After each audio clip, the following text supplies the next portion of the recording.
Well, good evening, and thank you for tuning in to another week with Fathers Who Care. Of course, you know it's been another one of those busy days, and those of us who are out here laboring for righteousness' sake are continuously doing that good work in the community. You're going to be blessed tonight because we have a guest with us that, unlike any other guest that we've had on this show, of course, we've had some beautiful guests on the show. But you got a real warrior. You really have a servant for social change. You have a person who's really committed to educating, to transparency, to making sure that we are safe, making sure that we are COVID free, making sure that we follow healthcare information, and making sure that we share real live, transparent information with you tonight. And listen, I know most of you guys are probably still wondering what's going on in the community these days and how can we continue to fight this COVID-19 and these behavioral health issues that we're dealing with and all that other good stuff that's going on out here in this community. The best way to do it is to follow the science. Follow the science.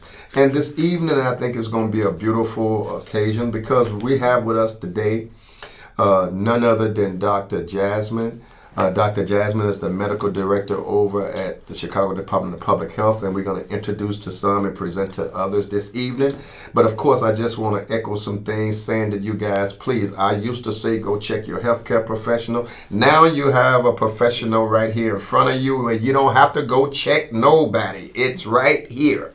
And so, listen, if you have a question, give us a call here at 312-738-1060. You are watching Fathers Who Care, and as you know, we do our due diligence in our community to go out and vet and see who's been doing the good work, who's giving reliable information, who's helping us to save lives and to make sure we improve the quality of life for folks in the city of Chicago, particularly on the west side of Chicago. And I kid you not, Dr. Jasmine is that person. So without any further ado, I'd like to go ahead because we do have some questions we want to talk to Dr. Jasmine about. There's things going on in the community that I think you guys should really know about. But of course, Fathers Who Care is a not-for-profit organization, and our commitment is making sure that we come together, that all sector partners join together to bring about real systemic change in our community. And if we keep working together, there's nothing too hard for God and there's nothing too hard for us. So tonight's show is men and women empowering each other while addressing some of the ills, social ills in our community. And I'm just fired up, ready to go. I mean, Dr. Jasmine, I kid you not, it's a pleasure to have you on the show this evening. We just got back on the air last week. We've been off because of COVID, but we're back on the show. We got our young people back acclimated, getting back into the groove in there. And Dr. Jasmine, you have been consistent every month that we've had community leadership meetings. You've been giving folks information non-stop. And because of you, folks have taken the COVID shot.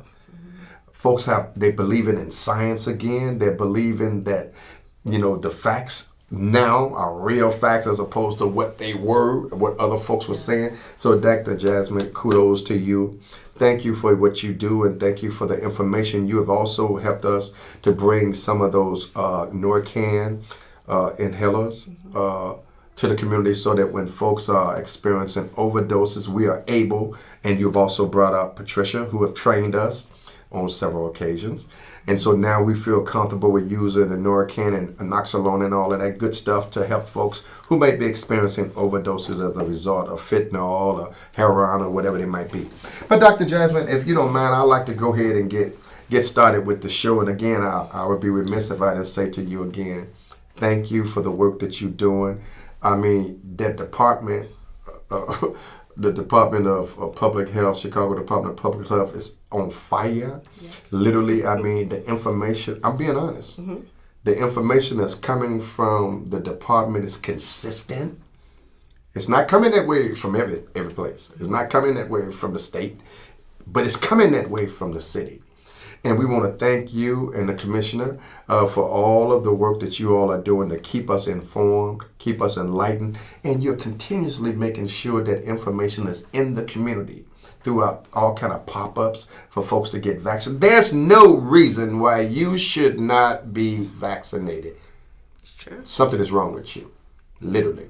And I'm going to have Dr. Jasmine to tell you why you should be vaccinated this evening. So, Dr. Jasmine, I'm going to start this show by asking you just a simple question, because I talk to you all the time, but it's always been through Zoom. Yes. And your passion is never wavering.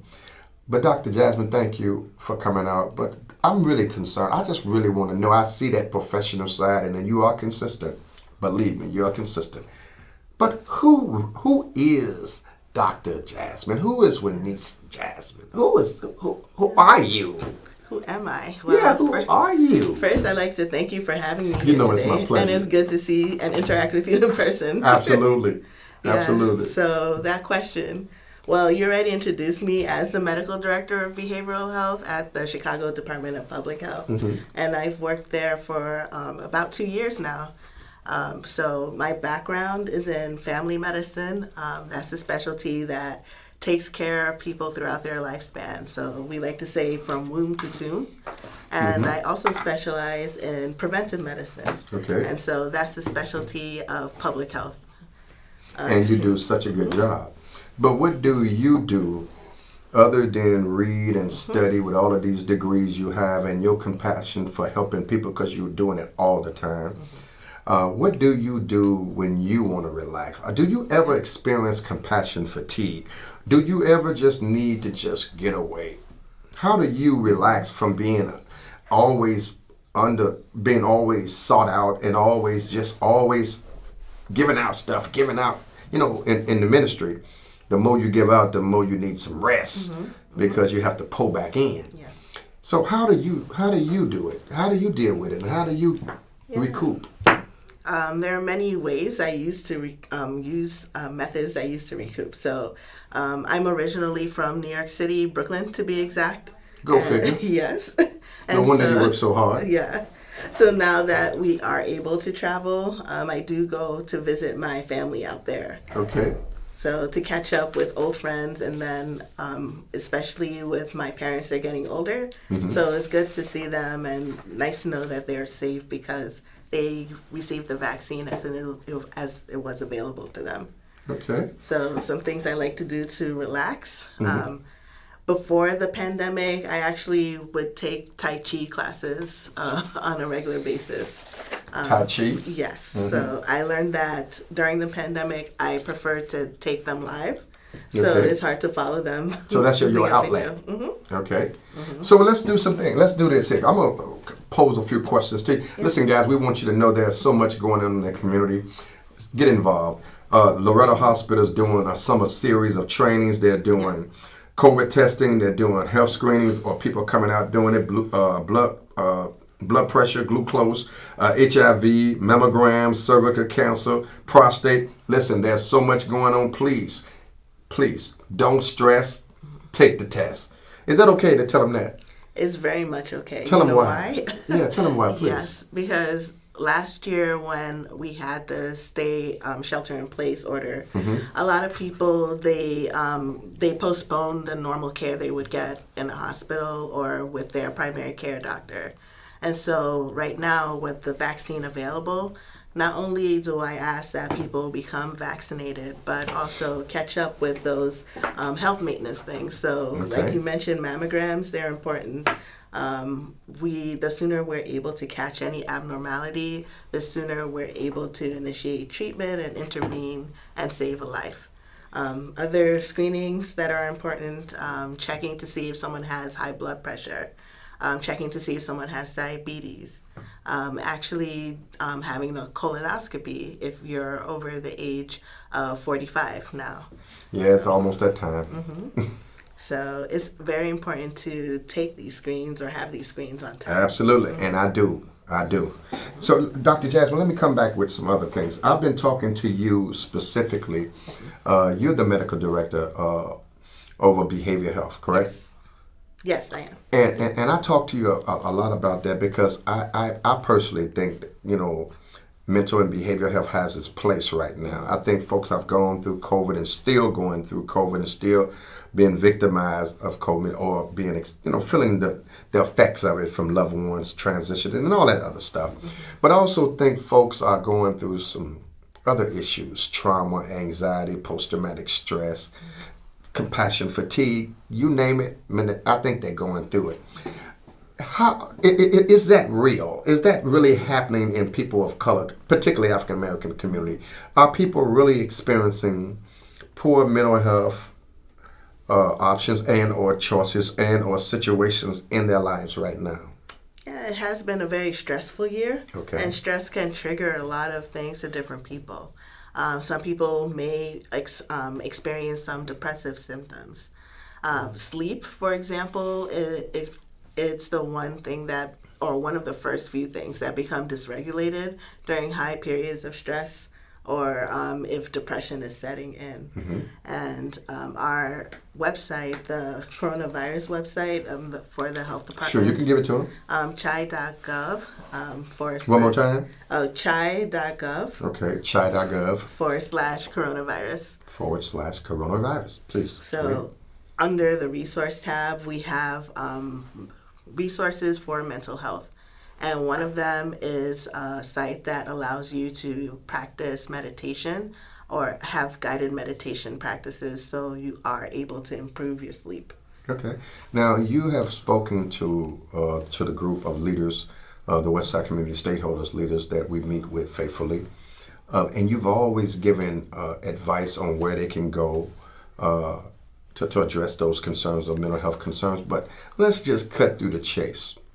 What is mental health? What is it? I mean, folks feel, in our communities, folks feel that everybody is cool. And a lot of folks got this stigma that they don't want to address mental health, or they don't feel they need to address mental health. They don't even feel that they understand it. They don't understand what mental health is. And first of all, they ain't going out to seek help.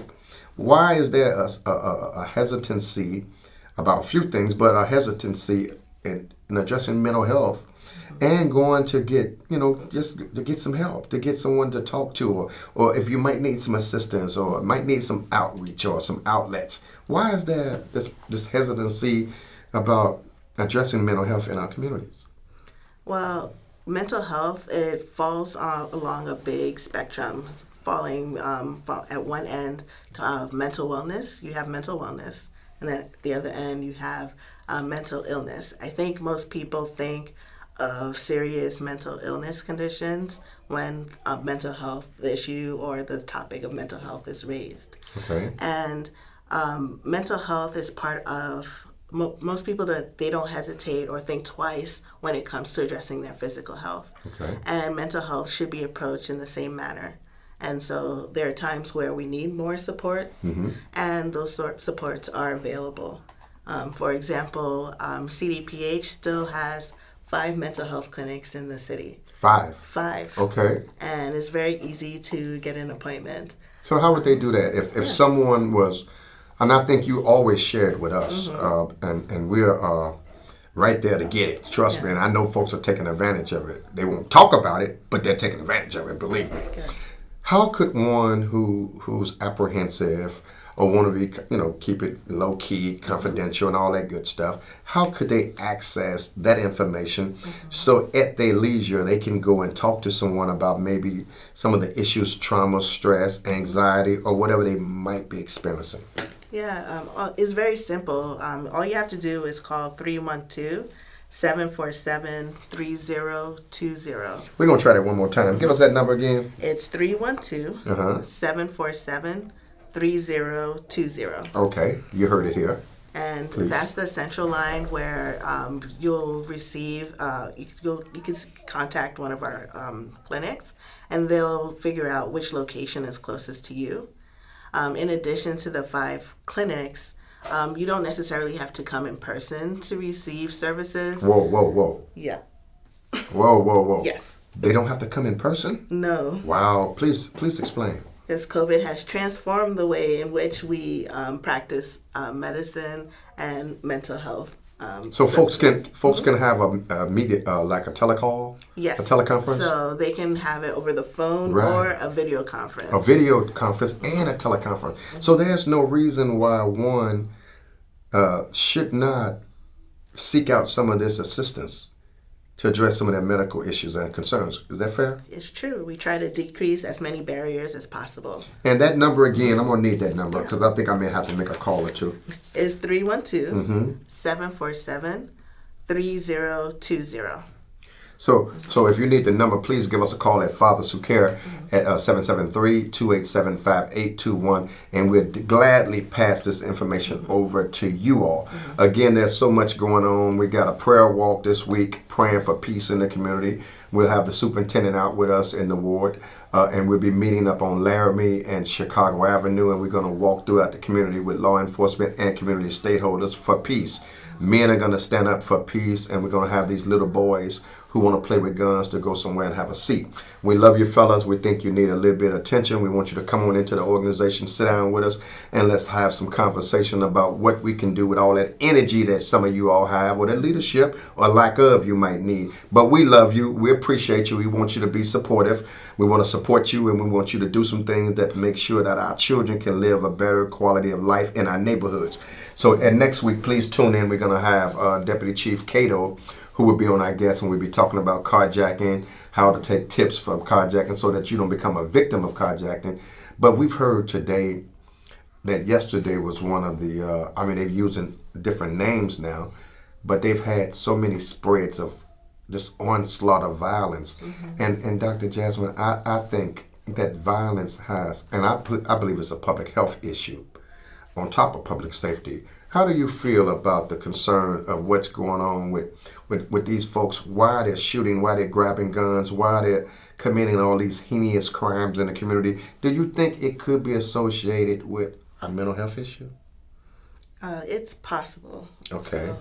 So, but being a doctor, you have to be real careful what you say, right? So at the Chicago Department of Public Health, we've had for many years, a few decades now, a section or program devoted mainly for violence prevention. Okay. And so we've always seen it as an issue that public health does have influence in, because a lot of social determinants, such as whether someone has a job, whether they feel safe when they go home, or feel safe if they're able to go out just for a walk, whether they feel like they're supported by their family, we can intervene by providing supports to try to increase that feeling of safety, and to be there for people at their moments where they may be experiencing loss. Well, Dr. Jasmine, there's so much going on these days, and I just want to bring this to you. In our community, particularly the African American community, there's a low vaccination rate. And I think it's associated with hesitancy.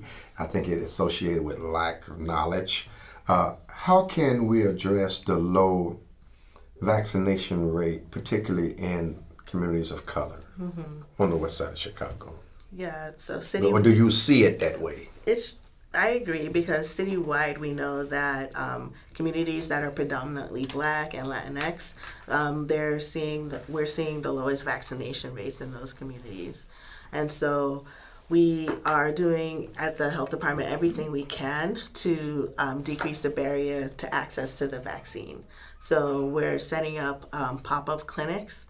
We even have a mobile van or a city bus that has been refurbished so that it can provide the vaccines.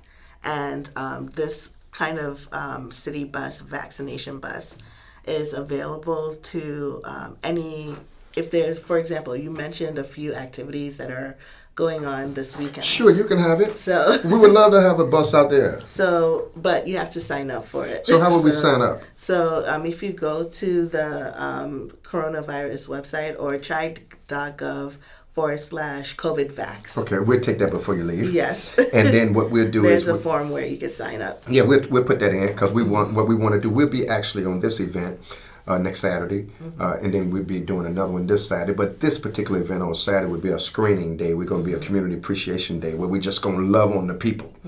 And we're going to give out all type of incentives, refreshments, all kind of stuff. We're just going to have some fun on Madison and Kilpatrick, in the heart of the west side of Chicago, where everything that can happen does happen. But we're going to love on the folks, because there's folks out there all day long, all day, all night. And these folks need to be tested. They need to be screened. They need to be loved on. And so we're going to put that together and be out there with them. So let me come back to a thought you was sharing with us.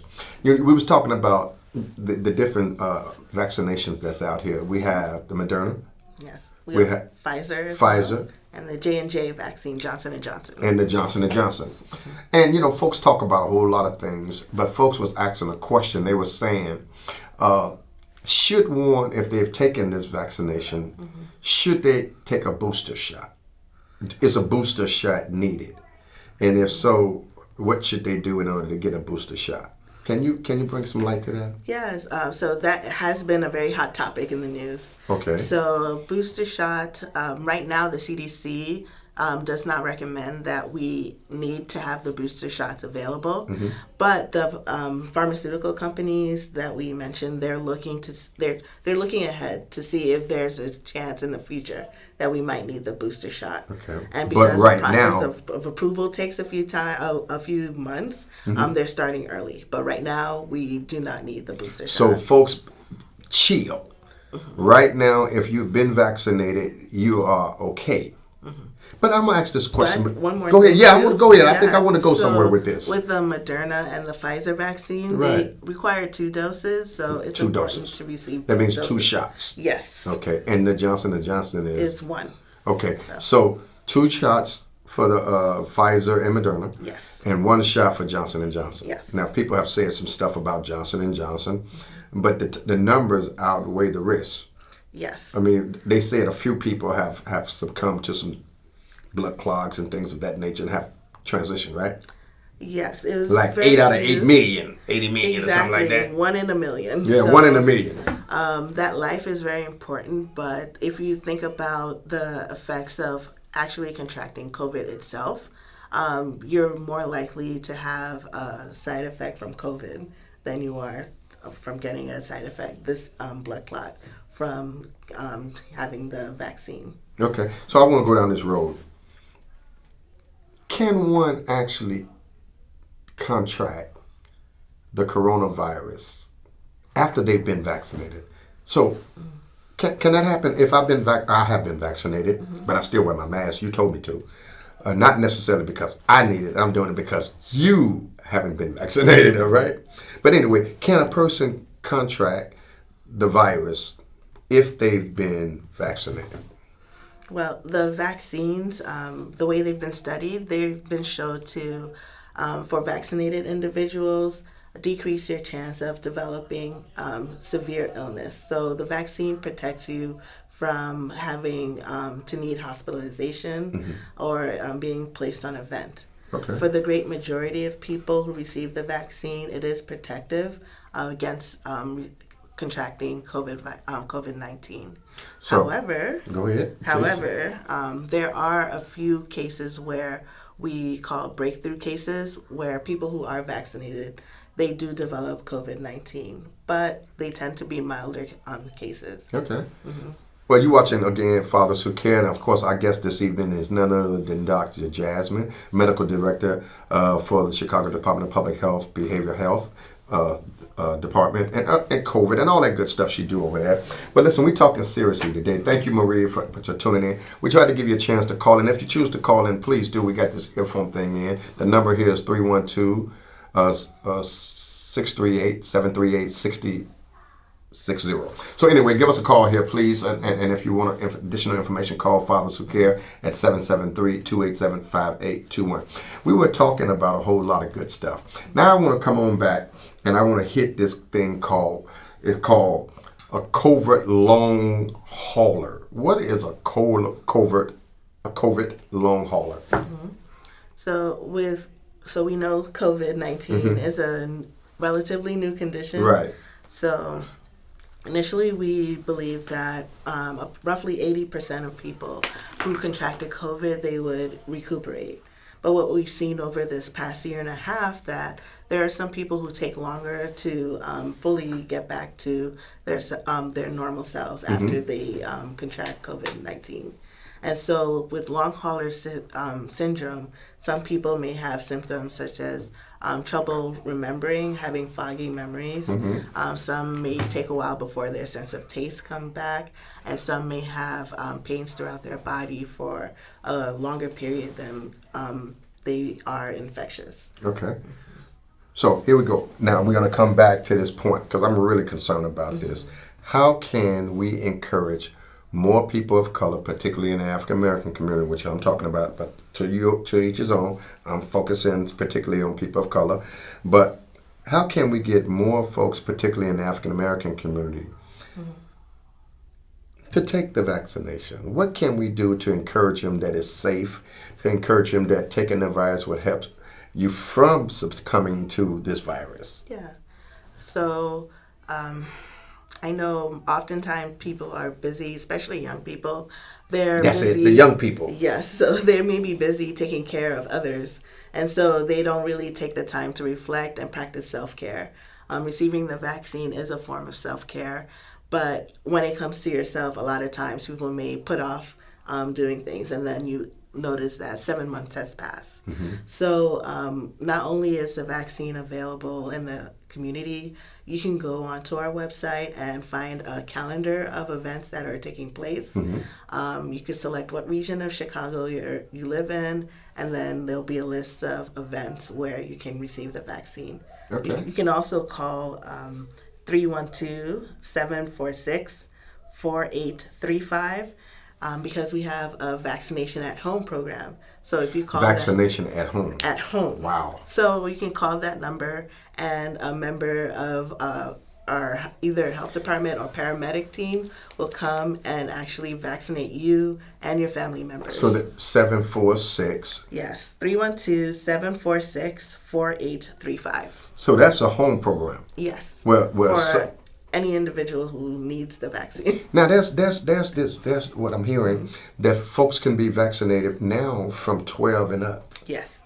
So young folks are hesitant about being vaccinated. Please tell them that it's okay, and that if they're not being vaccinated, let them know what can happen to them for not being vaccinated. Would you please help me? So I know youth may believe that when you're younger, you're less likely to develop the severe illness of COVID-19, less likely to be in the hospital.